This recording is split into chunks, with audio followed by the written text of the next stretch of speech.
Good afternoon, अस्सलाम वालेकुम। आज का नया वीडियो फिर आपके सामने हूं मैं। आज जो टॉपिक है वो तो वैसे तो बहुत ज़्यादा बड़ा टॉपिक है, जिसका एक फुल डे या 2 दिन के मेरे सेशंस होते हैं। लेकिन उसी टॉपिक का एक छोटा सा हिस्सा जो अमूमन मैं 10-12 मिनट का वीडियो बनाता हूं, उसी के टाइम लिमिट में मैं आपके साथ में आज शेयर करना चाहूँगा। टॉपिक हमारा है बच्चों में अच्छी आदतें कैसे डालें। पॉजिटिव पेरेंटिंग या माँ बाप की जिम्मेदारियां और बच्चों की तरबियत, इस टॉपिक पे जो मेरे सेशंस होते हैं उसका ये छोटा सा एक हिस्सा है, बच्चों में अच्छी आदतें कैसे डालें। सेशन की शुरुआत में आपको एक छोटी सी कहानी के साथ करना चाहूँगा। हालांकि ये कहानी तो नहीं कहूँगा, एक हकीकत है, वाकया है जो मैंने कहीं पे पढ़ा था। एक बार एक हॉस्पिटल में एक केस आता है जिसमें एक बुजुर्ग जो होते हैं उनके पेट में किसी ने चाकू मारा है। डॉक्टर सारे काम पे लग जाते हैं, बड़े अच्छे से मेहनत की जाती है और उनको ठीक किया जाता है, वो खतरे से बाहर होते हैं। अब वो हॉस्पिटलाइज हैं और हॉस्पिटल में रिकवरी के दौरान वो अपने रिश्तेदारों से बार बार पूछ रहे हैं कि मुझे ये तो बता दो कि मुझे चाकू किसने मारा है। रिश्तेदार बोलते हैं आप ठीक हो जाओ, बता देंगे। वो ऑलमोस्ट ठीक होने के होते हैं और तब जाके एक रिश्तेदार उनको बताता है कि आपको जो चाकू है वो आपके बेटे ने मारा है।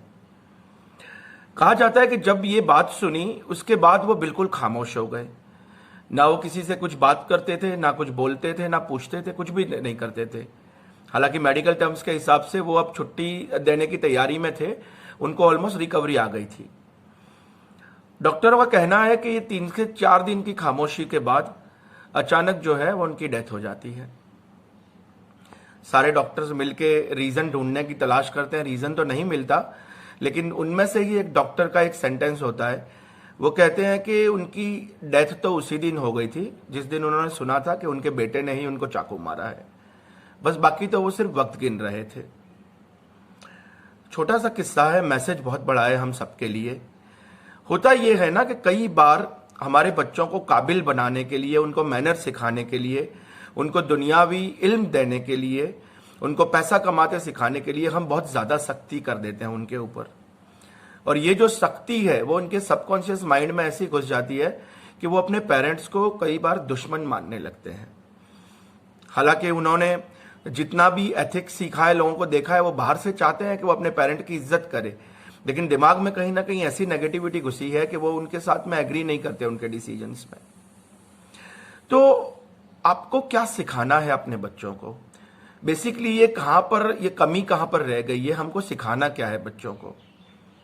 हमको उनको आदतें सिखानी है, हमको उनको नजरिया सिखाना है, एटीट्यूड जिसको कहते हैं, उनको लाइफ फिलॉसफी सिखानी है, उनको बिलीफ, कॉन्फिडेंस सिखाना है, उनको डिसिप्लिन सिखानी है, हमको एथिक्स सिखाने हैं, उनको मॉरल सिखाना है, सबकॉन्शियस दिमाग की प्रोसेस को समझाना है, उनको स्किल सिखाने हैं, इनको दीन का इल्म देना है, उनको दुनियावी इल्म देना है। ये सारी चीजें जो है वो हम उनको देनी है। लेकिन जैसे मैंने बताया ये बहुत लंबा टॉपिक है, तो आज मैं सिर्फ आदतों की बात आपके सामने करता हूं। एक राइटर है युवाल नो, इजराइल के राइटर है। उनकी एक बड़ी फेमस बुक है 21 lessons for the 21st century. वो अपनी इस किताब में लिखते हैं कि जो बच्चा होता है वो एक लावा की तरह होता है। लावा अगर आपने देखा हो तो जब पहाड़ से लावा निकलता है तो वो बहने लगता है और वो जिस जिस दिशा में जिस जिस जगह पे जाता है वो वैसा ही आकार ले लेता है। उसी को अगर हम ये कहें तो बच्चा जो है वो एक पानी की तरह है। आप इसको पतीली में डालोगे वो पतीली का आकार ले लेगा, आप उसको ग्लास में डालोगे वो ग्लास का आकार ले लेगा। लेकिन यहां पर लावा का एग्जाम्पल बेहतर इसलिए है कि ये लावा जो अपने रस्तों का आकार ले लेता है, लेकिन कुछ देर के बाद वो जम जाता है। उसको जैसा आकार दिया वैसा ही वो जम जाता है और अब वो मूव करने के लायक नहीं है। यानी उसने शुरुआत में जो आदतें बना ली वो जिंदगी भर की आदत हो गई।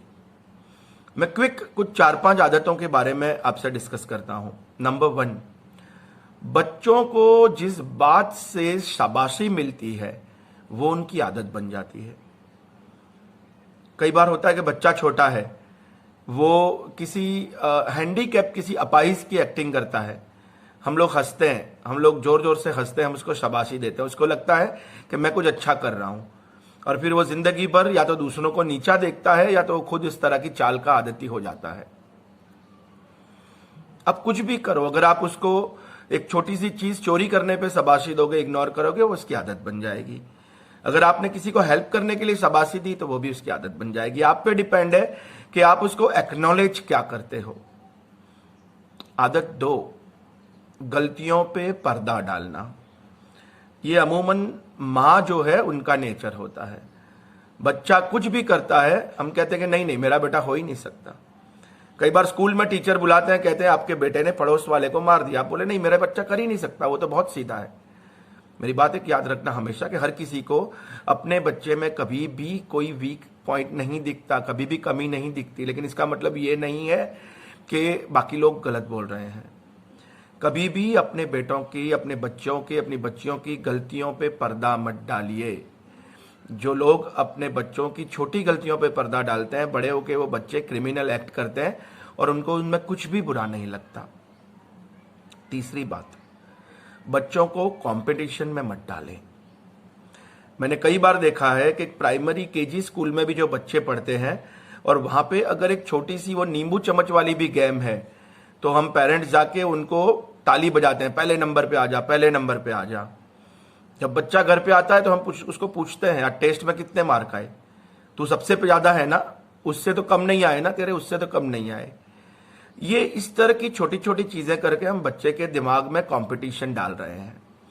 अब ये बच्चा जब बड़ा होता है, कॉलेज में आता है, तो वो अपना जूस भी छुपा के पीता है, वो अपना खाना भी किसी के शेयर नहीं करता।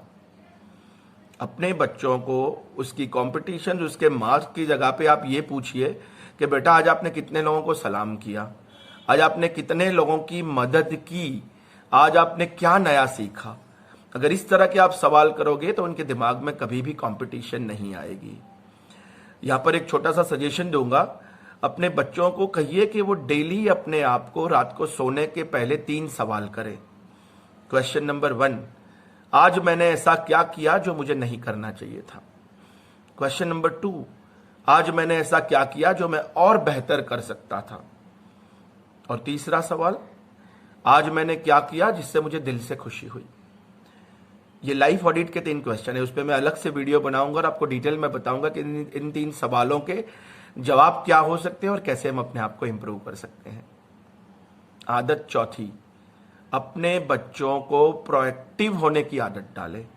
उनको सिखाएं, प्लानिंग सिखाएं। उनको सिखाएं कि अगर कल सुबह 7 बजे स्कूल जाना है तो एक दिन पहले जो कपड़े हैं वो प्रेस हो जाने चाहिए, होमवर्क हो जाना चाहिए, बैग तैयार होनी चाहिए और बाकी भी जूते वगैरह जो है उसका प्रॉपर जो है वो तैयारी होनी चाहिए, सॉक्स वगैरह धोए हुए होने चाहिए। आदत छोटी सी है लेकिन वो जिंदगी भर प्रोएक्टिव बनना सीख जाएगा और वो प्लानिंग सीख जाएगा, वो हर चीज पहले से प्लान करके रखेगा। 5वीं बात, बच्चों का रोल मॉडल बने। मेरी एक बात हमेशा याद रखना, आप जिंदगी भर बच्चों को कितना भी ज्ञान दोगे वो नहीं करेंगे जो वो आपको देख के करते हैं। बच्चे सुन के नहीं, वो बच्चे आपको देख के करते हैं। अगर आप घर में 10 बजे तक सोते हो तो आपके बच्चे कभी जल्दी उठने वाले नहीं बनेंगे। अगर आप पूरा दिन घर में मोबाइल पे बैठते हो तो आपके बच्चे भी पूरा दिन टिकटॉक पबजी खेलेंगे। अगर आप में बुक पढ़ने की आदत है तो आपके बच्चे बुक पढ़ते हो जाएंगे। अगर आप स्कूल के बारे में रोज 10 सवाल करते हो तो वो एक्टिव हो जाएंगे, वो तैयारी करके रखेंगे कि आज मुझे पापा को या मम्मी को जवाब देना है कि मैंने स्कूल में क्या क्या सीखा। आप उनको मैनर्स सिखाइए। आप जो करते हो, आप जैसे बनते हो, आपके बच्चे जो है वो भी वैसा ही आकार ले लेते हैं। 9 मिनट का वीडियो हो चुका है। टॉपिक इतना बड़ा है, जैसे मैंने बोला आपको 2-2 दिन के सेशंस मेरे होते हैं, फुल डे सेमिनार 8-8 घंटे का। आखिर में एक छोटा सा बाबर के जमाना का स्टोरी आ रहा है, वो बोल के अपनी बात खत्म करूंगा कि आदतें जो है वो आपको कैसे डिफाइन करती है। दिल्ली का बादशाह है बाबर। बाबर ने एक बार अपने सारे स्टेट हेड जो है उनको खाने पे बुलाया, जैसे आज के दौर में हम चीफ मिनिस्टर बोलते हैं। अब ये सारे लोग जब खाने पे आए तो एक बिहार का चीफ मिनिस्टर था उस जमाने में, वो भी खाने को आया। खाना जब परोसा गया, जो स्वीट था वो बहुत हार्ड था, जैसा हम दरगाह वगैरह में सौन हलवा वगैरह मिलता है उस तरह की बहुत हार्ड स्वीट था। सभी लोग हाथ से तोड़ने की कोशिश कर रहे हैं, टूट नहीं रहा।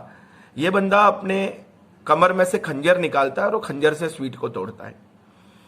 बाबर की नज़र उस पर पड़ती है। बाबर फौरन अपने सेनापति को कहते हैं कि जाओ उसको गिरफ्तार कर लो।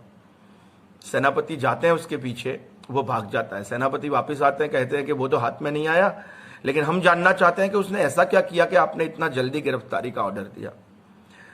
बाबर ने कहा कि उसकी जो आदत है वो बताती है कि वो हमारे लिए खतरा है। ये बात खत्म हो गई, बाबर की डेथ हो गई। बाबर का बेटा हुमायूं जो है वो गद्दी पे आया, और कुछ सालों के बाद ही हुमायूं को एक बिहार के ही उस सूबे ने हराया, हुमायूं को गद्दी से उतारा और वो हिंदुस्तान का बादशाह बन गया। ये बंदे का नाम था शेरशाह सूरी। शेरशाह सूरी का हिस्ट्री बहुत ज़बरदस्त है। हिंदुस्तान में जो टाउन प्लानिंग है, जो ड्रेनेज वगैरह है, रोड रास्ते हैं, ये सभी का इसको फादर कहा जाता है। तो शेरशाह सूरी की एक आदत से बाबर ने ये भांप लिया कि ये आने वाले जो मेरी नस्ल है, मेरे बेटे वगैरह, उनको ये प्रॉब्लम कर सकता है। वो सही साबित हुई। मतलब आपकी आदतें जो है वो आपकी ज़िंदगी को डिफाइन करती है। एपीजे कलाम ने उनकी ऑटोबायोग्राफी विंग्स ऑफ फायर में कहा है, you can not change your destiny but you can change your habits and your habits will change your destiny. आखिरी जुमले के साथ अपनी बात खत्म करूंगा। माँ बाप का सबसे बड़ा एहसान अगर बच्चों पर कोई है तो वो है कि वो अपने बच्चों को अच्छी आदतें सिखाए। बहुत बहुत शुक्रिया।